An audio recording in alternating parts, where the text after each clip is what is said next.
എന്നാ പിന്നെ പ്രശ്നം തീർന്നു. ഇപ്പൊ തന്നെ ഞാൻ റീടെസ്റ്റ് ഇടാം. എന്താ?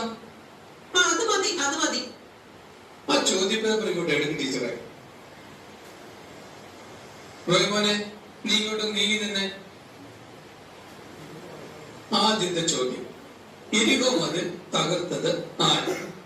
ഞാനല്ല. ആ ഐസക്കും ജോയിലും എപ്പോഴും മതിലേ കിടന്ന് ചാടും. അവരുടെ അടുത്ത് ചോദിച്ചു. റോയ്മോൻ അങ്ങനെ വശീകരണമൊന്നും ചെയ്യില്ല. ഗുഡ് ബോയ് അവൻ. ഇനി അഥവാ അവനതിനെല്ലാം തകർത്തിട്ടുണ്ടെങ്കിൽ അതിന്റെ കേടി എന്ന് എഴുതി തന്നേക്കാം. അതുകൊണ്ട് മാർക്ക് നോക്കിയാമോ? ഇത് ബൈബിളിലെ ചോദ്യമായിരുന്നു. എന്തായാലും എഴുതിയില്ലെന്ന് മനസ്സിലായല്ലോ. ഒന്ന് തെറ്റിയാലും സെക്കൻഡ് പ്രൈസെങ്കിലും കിട്ടണ്ടേ? ഓക്കെ, ഇനി അടുത്ത ചോദ്യം. ആദ്യത്തെ കൽപ്പന എന്ത്? ആര് ആർക്ക് കൊടുത്തു? അത് അനുസരിച്ചോ? എന്നിട്ട് എന്തു പറ്റി?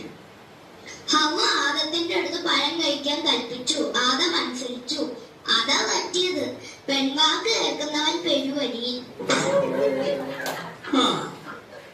അത് പോട്ടെ. ഇനി അടുത്ത ചോദ്യം.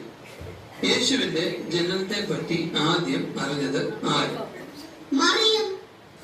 ഒരു വിധത്തിൽ പറഞ്ഞാൽ അത് ശരിയായതുകൊണ്ട് ഞാൻ മാർക്ക് കൊടുത്തിട്ടുണ്ട്. കൊള്ളാം. ഇനി അടുത്തത്. വിദ്വാൻമാർ യേശുവിന് എന്തെല്ലാം കാഴ്ചകൾ അർപ്പിച്ചു? അത് സോപ്പും പൗഡറും ഫ്ലവേഴ്സും. മമ്മി തോന്നില്ല വീട്ടിലെ അനിയത്തിക്ക് ഗിഫ്റ്റ് കൊടുക്കണമല്ലോ. ഇനി അടുത്തത്. ദൈവം നമ്മുടെ പാപങ്ങൾ ക്ഷമിക്കണമെങ്കിൽ നമ്മൾ ആദ്യം എന്ത് ചെയ്യണം? അത് പാപം ചെയ്യണം. നീ എന്തൊക്കെയാണ് എഴുതിയേക്കുന്നത്? എന്തായാലും ഇത്രയായി. ഇനി മുഴുവൻ ഉത്തരങ്ങളും കൂടി കേൾക്കാം.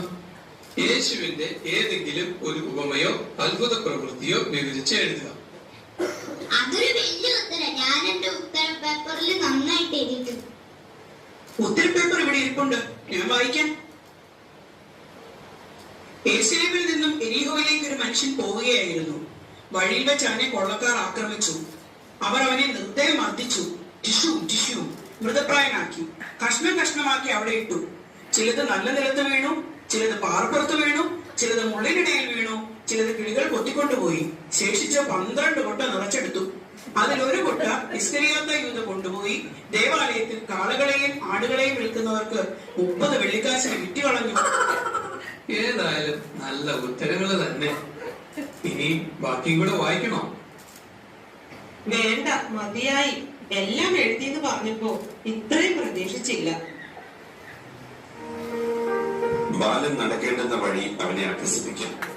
കുഞ്ഞുങ്ങളോടുള്ള നമ്മുടെ ഉത്തരവാദിത്തങ്ങൾ മറക്കാതിരിക്കുക. ലോകത്തിന്റെ വിജ്ഞാനം പഠിപ്പിക്കാൻ എടുക്കുന്ന സമയത്തിന്റെയും ശ്രമത്തിന്റെയും ഒരംശമെങ്കിലും ശ്രമം വേദപഠനത്തിന് മാതാപിതാക്കൾ ചെലവഴിച്ചാൽ പുതിയ തലമുറ ദൈവകൃപയിൽ ആശ്രയിച്ചു വളരും. മുൻപേ അവന്റെ രാജ്യവും നീതിയും അന്വേഷിക്കും. അതോടുകൂടെ വേണ്ടതൊക്കെയും നിങ്ങൾക്ക് കിട്ടും എന്ന്